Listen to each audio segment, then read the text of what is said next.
Hello guys, kamusta? Solar Boy in the house.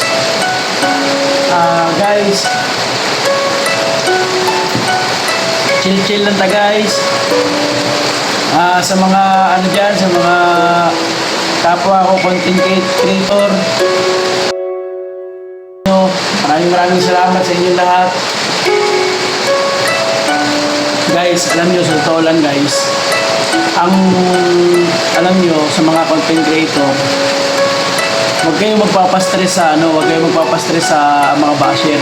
Kasi yung mga basher na yan yung mag-ano sa atin, yan yung magbibigay ng views, yung mga magbibigay ng comment, yung magbibigay ng ano, kasi dyan tayo pwedeng kumita sa mga basher. Kaya yung mga basher, dapat ang gawin nyo, enemy, huwag nyong i-hate, dapat i-love nyo, yung mahalin nyo yung kaaway nyo, pero hindi naman kayo magkikita physical, di ba?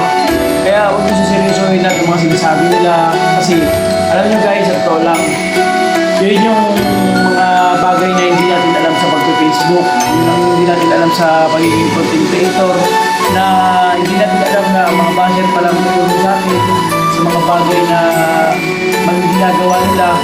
Pero para sa atin, ano yun, points yun kasi nanonood sila sa atin. Although hindi nila gusto yung natin, although hindi nila gusto yung video natin, pero nandoon, tinatapos nila yung video natin. Tapos, pag natapos nila yung video, magko-comment sila. Siyempre, ikaw magko-comment ka din.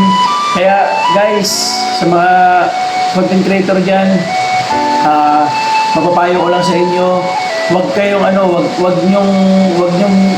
wag kayong ma-stress, wag nyong ipasok sa utak, wag nyong ipasok sa ulo nyo o sa utak nyo yung mga bagay na sinasabi ng mga basher. Kasi alam mo, sa totoo lang, yung pagiging basher na yan talaga sila.